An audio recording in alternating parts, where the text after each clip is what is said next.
대법원 2025년 12월 4일 선고 2023-306-885 판결 사건명 양수금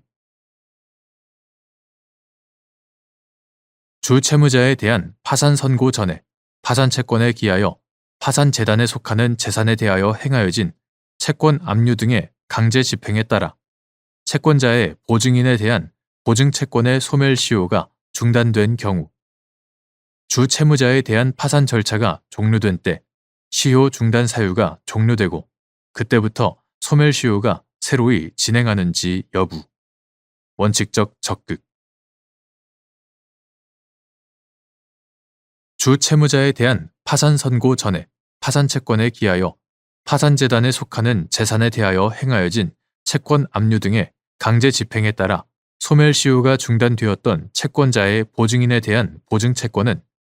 파산 선고 후 파산이 취소되거나 파산 선고와 동시에 파산 폐지 결정이 이루어지는 경우와 같은 특별한 사정이 없는 한 주 채무자에 대한 파산 절차가 종료된 때 그 시효 중단 사유가 종료되고 그때부터 소멸시효가 새로이 진행한다. 그 이유는 다음과 같다. 첫째,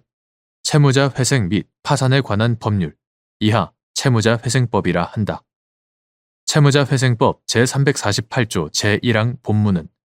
파산채권에 기하여 파산재단에 속하는 재산에 대하여 행하여진 강제 집행, 가압류 또는 가처분은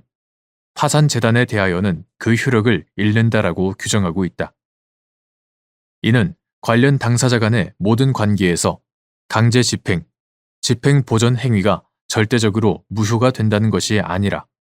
파산재단에 대한 관계에서만 상대적으로 무효가 된다는 의미로 해석된다. 여기서 상대적 무효의 의미는 파산재단에 속하는 재산에 대한 포괄적 강제집행 절차의 성격을 지닌 파산 절차의 원활한 진행을 위하여 채무자에 대한 파산 선고 전에 이루어진 개별적인 강제집행 등의 절차를 파산재단의 불이익한 한도에서 실효시키되 해당 강제집행 절차가 파산재단에 유리한 경우에는 그 효력을 이용할 수도 있다는 의미로 해석하여야 한다. 후자의 의미는 채무자 회생법 제348조 제1항 단서에서 파산관제인은 파산재단을 위하여 강제집행 절차를 속행할 수 있다라고 규정하고 있는 점에서도 확인된다. 둘째, 채무자 회생법에서 파산 선고 당시에 가진 채무자의 모든 재산을 파산재단에 귀속시키고 법 제382조 제1항 그에 대한 관리, 처분의 권한을 파산관제인에게 부여하는 한편 법 제384조 채무자에 대하여 파산 선고 전의 원인으로 생긴 재산상의 청구권인 파산채권은 파산 절차에 의해서만 행사하도록 법 제423조, 제424조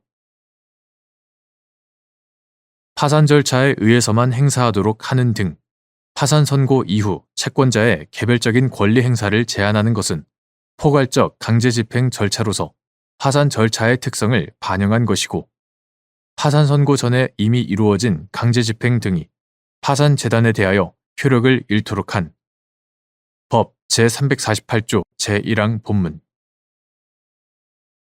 효력을 잃도록 한 취지 또한 그 연장선에 있다. 이는 궁극적으로 파산재단의 관리 처분권을 파산관제인의 공정, 타당한 정리에 일임함으로써 채권자 전체의 이익을 극대화하고 채권자 사이에 공평한 배분이 이루어지게 하려는 조치이고 파산 선고 전에 압류 등 개별적 권리 행사에 의하여 이미 발생한 소멸시효 중단의 효력에 영향을 미치기 위한 것으로 보기 어렵다. 위와 같이 파산 선고 전 강제 집행 등에 대하여 채무자 회생법 제348조 제1항 본문에 따라 발생한 효력 상실의 상대성, 다수 채권자의 평등한 만족을 위하여 마련된 포괄적 강제집행 절차의 성격을 갖는 파산 절차의 특성과 함께 압류에 대하여 시효 중단의 효력을 부여하는 것은 강제집행 그 자체로부터 도출되는 효력이라기보다는 채권자가 자신의 권리를 행사하였다는 측면에 있다는 점을 고려하면 주 채무자에 대한 파산 선고 전에 파산 채권에 기하여 파산재단에 속하는 재산에 대하여 행하여진 채권 압류 등의 강제 집행에 따라 파산채권 또는 그 보증채권에 대한 소멸시효가 일단 중단된 이상, 그 이후에 주 채무자에 대한 파산 선고가 이루어졌다 하더라도 채권자의 개별적 권리 행사가 제한되는 것을 넘어 파산 선고라는 사실 자체만으로 기왕에 발생한 소멸시효 중단의 효력이 상실되거나 소멸시효가 바로 재진행한다고 볼 수 없다. 셋째, 소멸시효의 중단 사유 중 압류에 의한 시효 중단의 효력은 압류가 해제되거나 집행 절차가 종료될 때 중단 사유가 종료된다.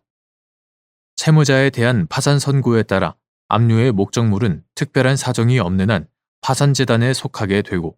파산 관제인이 모든 채권자의 공평한 만족을 위하여 파산재단에 속하는 재산을 환가하여 채권자에게 배당을 하는 등